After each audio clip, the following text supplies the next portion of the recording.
going on, guys? Ronnie here from Speed Lab, and I would like to show you my shaft. Alright guys, hope you guys are doing well. Ronnie here again with Speed Lab. Today we're going to be working on the 2J that came out of my Supra, so my 97 Supra. We're going to show you guys what we did to it, the cylinder head upgrades that we did, the turbo kit that we replaced. Now we're also going to kind of show you guys all the other parts we got for it, the plans we have for it, the fuel system, the cooling side of things. It's going to be pretty cool, and we are aiming for 1,000 horse. We'll see if we can kind of get there. If we can't, we'll, kind of stop at like 990 or something. Also, another very interesting thing that I wanted to tell you guys about, which is most likely going to be the next video, depending on when we take delivery of the car, is we actually ordered a GR Toyota Corolla. Never thought I would say that I pre-ordered a Corolla, and I still don't have it. Figure out what we want to develop on the car, what's on the market, what's not, how we can benefit, how this platform essentially can benefit from us, tapping into it. And that's something that I'm super excited about. You guys are going to get to be a part of it, and we're trying to go in, all in with that platform. So that's going to be super interesting as well. Keep an eye out on it. There's going to be a bunch of videos on that car. We're going to do a video with just, bringing it in, baseline numbers, just, quick overview, what we think of it, what needs to go, what needs to stay. And yeah, that's going to be nice. So with that being said, let's go put some stuff together. I gotta find the rest of the timing components that I got. So we got everything brand new. The tensioner we got brand new. We got the billet tensioner bracket from Powerhouse Racing. Brand new bolt, of course. PHR cam gear. So this cam gear is going to be for our exhaust cam, of course, because we actually have the VVTi motor. We just have to install the two front cam caps, which again, one of ours houses the front cam cap on the intake side actually houses the VVTi solenoid. So you got to put the seal on there before you tighten this down. 14 foot-pounds on the bolts. These two tiny ones, I'm not really sure, but good and tight should be good enough. We were initially just going to do springs and clearance the cams, basically both on the bucket side and the cylinder head side. So what happens is you actually might have contact, from my understanding, on some camshafts with the head casting. Once I kind of noticed how much material I have to take off to have about 40 to 50 thousandths of clearance between the lobe and the cylinder head, it just made more sense to pull the cylinder head off completely and do the clearancing, because we did it for every single one. So even if you're not having direct contact, you can't just drop these cams in. These are Bryan Power 276s, by the way. Ginormous cams for a stock motor build. We're going to try to keep the torque as low as possible, as much as we can, and that's how we're going to be able to make the number without, just destroying the main caps and destroying rods. One thing is, even if you're getting super close and you're not actually touching, the worry is not that the camshaft is going to actually expand enough that it's going to touch the casting on the cylinder head, but what we're worried about is if it gets too close, essentially the oil is going to whip, and the casting is going to wipe the oil that would otherwise lubricate your buckets. We also do have conical valve springs from GSC, so these are about 105 pounds of seat pressure, I believe. Another thing that we did is, of course, we upgraded the head studs, and while we were at it, instead of throwing in the ARP 2000s, which are the regular head studs, we went ahead and we threw some 625s in there. So they get torqued to 100 foot-pounds. Again, we got a brand new gasket kit, so we had a brand new head gasket from Toyota. It's the MLS. Seemed to hold up very well. Yeah, right now what we're gonna do is we're just gonna install the cam caps, put the seals on, make sure the silicone's applied where it needs to be. And then we're gonna put our beautiful PHR billet valve covers on. Of course, I had to be extra, and I got the Induction Performance IGN 1A bracket, along with the many coils that we have here, because we're a hot tech dealer, so we stock these coils all the time. And once that's done, we're gonna kind of finish, I'm gonna finish hammering this in the way I'm not supposed to. And then after that, we're gonna install the timing components, time the motor, finish up the turbo side of things. So we still gotta figure out the drain, because this is an HPT, and the drain that we have is for a precision turbo. The bolt spacing is a little bit different. The only thing that I didn't go Billy Badass on was the intake manifold. And you know, although that does kind of help shift the power band to the right because it does kind of slow down spool a little bit because, again, you have a greater area over the stock intake manifold to fill up. It just hurts you in the power band everywhere else unless you're making like over 1,000 horsepower. So I feel like we made the proper compromises. You know, I wanted to put a 6466 on it. We went with a 6870. I wanted to put a .82 AR housing on it. I knew, you know, we were going to destroy things with torque, so we went with the 107. And then, like I said, we went with the Brian Crowder 272s, which is, you know, from my understanding, what all the big power guys are using, anybody that's making 1,200 plus horsepower is using. So what's going to happen here is it's not going to hurt us, but it's going to shift the power band to the right, which is, again, beneficial to us because we don't want to, we want to make a number, right? We want to make a big number. Whatever happens, if it blows up, it blows up. But we got to try to keep it as safe as possible. And you know, from tuning these four bangers for 5 years now, I know that, you know, about 100 foot-pounds of torque per cylinder is kind of the safe spot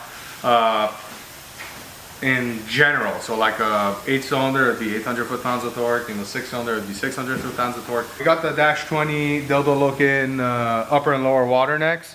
So the nice thing with this is Powerhouse actually makes, I sound like a Powerhouse fanboy, but I bought all these parts from them because they make it and I don't need to worry about it.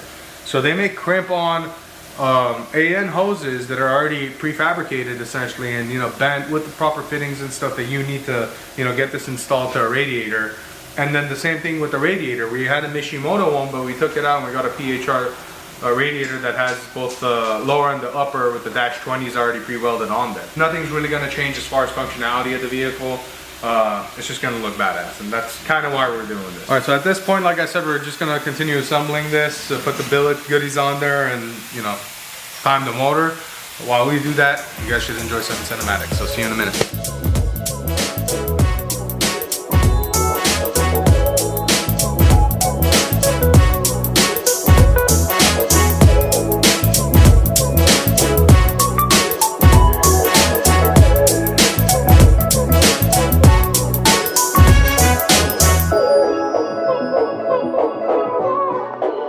One nice thing with the PHR stuff is it's actually physically locked, so this can't slip. The way you adjust this is you'll take this off and you'll put a different degree plate on there. So all 5 of these would have to be that same degree plate on there, and it would move it where, you know, whichever way you want to kind of move it. But if this was a normal one, you would want to make sure it's absolutely tight. You still want to make sure it's tight, but if 1 or 2 is loose on this, it's actually not going to skip timing, which is super neat. What if I want my car to skip timing? Well, that sounds like a personal issue, actually. Real quickly, let's talk about the VVTi, which is essentially our Maybach gear. So, the intake cam on the Evo 9 and intake and exhaust on the Evo 10 are variable timing, okay? Variable cam timing, which is essentially variable valve timing, because when you're changing the position of your camshaft, you're changing when your valves are opening and closing in relation to engine position. So we have the same thing going on the 2JZ. So this is from 97, it's a VVTi motor. And we have the variable intake camshaft. Now, the same thing will happen if I were to go untime what Tony just did and try to spin this camshaft. What you'll find out is that this cam has quite a lot of movement. Actually, it's about maybe about like 20 degrees of movement, actually, if not more than that. That's like 5 or 6 teeth. But whenever this happens in the car, when the engine's running, this does not move because this can't move, right? This is all tied together with the belt, and then you got the tensioner over here. So the belt is wrapped around. This cannot move on the belt. That's just physically impossible, right? So what happens is, whenever this solenoid gets energized, then oil pressure goes inside the solenoid. The camshaft itself moves because, like I said, this is mechanically linked to the engine with this belt. So your cam starts to move. Now, why would you want to have this? Is it beneficial? If you want to make more torque down low, this is always going to help you out. In our case, obviously, we're kind of trying to keep the power band to the right, but we're still going to utilize this as much as we can, as you know, to get some sort of power safely.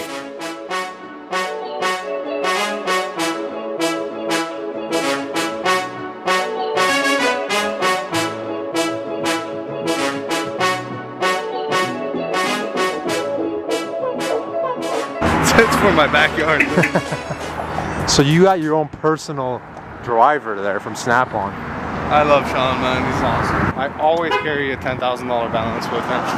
As you guys can tell, it is now dark out and it looks pretty good to me. Yeah, we got a decent amount done. Obviously taking our time as we go on and trying to also, like, you know, take care of other things at the same time.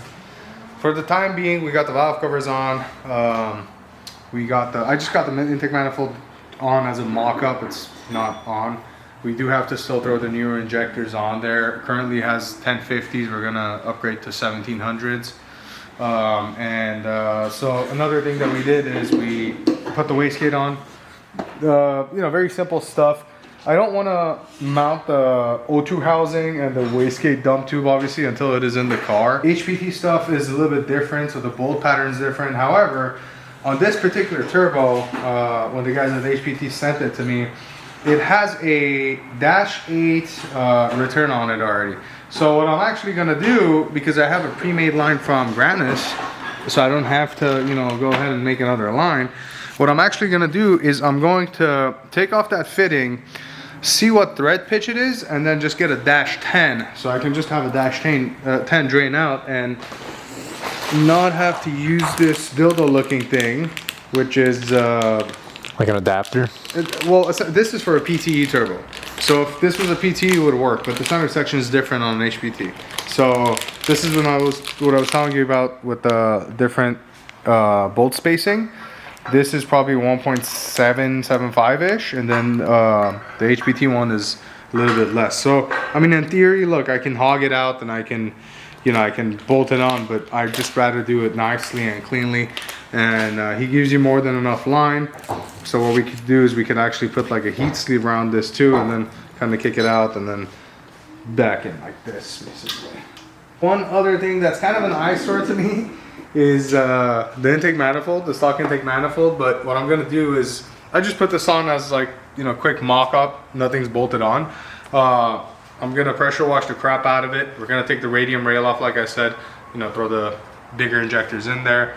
And then once we put it in the car, we'll show you guys the RPS triple carbon going on, and then the V160 getting bolted on. We got a decent amount done. I'm gonna get some other stuff done while Chris is not here, but on Thursday we should be able to drop this in the car and then get started with the transmission stuff. So by then you guys will have a video, and then by Saturday probably you guys will have another video of everything going in together. So at that point we're going to be ready to do all the other stuff that's not engine and trans related, but you guys are going to get to see us install the whole turbo kit, the 4-inch exhaust, everything, and, you know, share with you guys, you know, what hiccups we run into, and, you know, what issues we have, what issues we don't have that we thought we would have.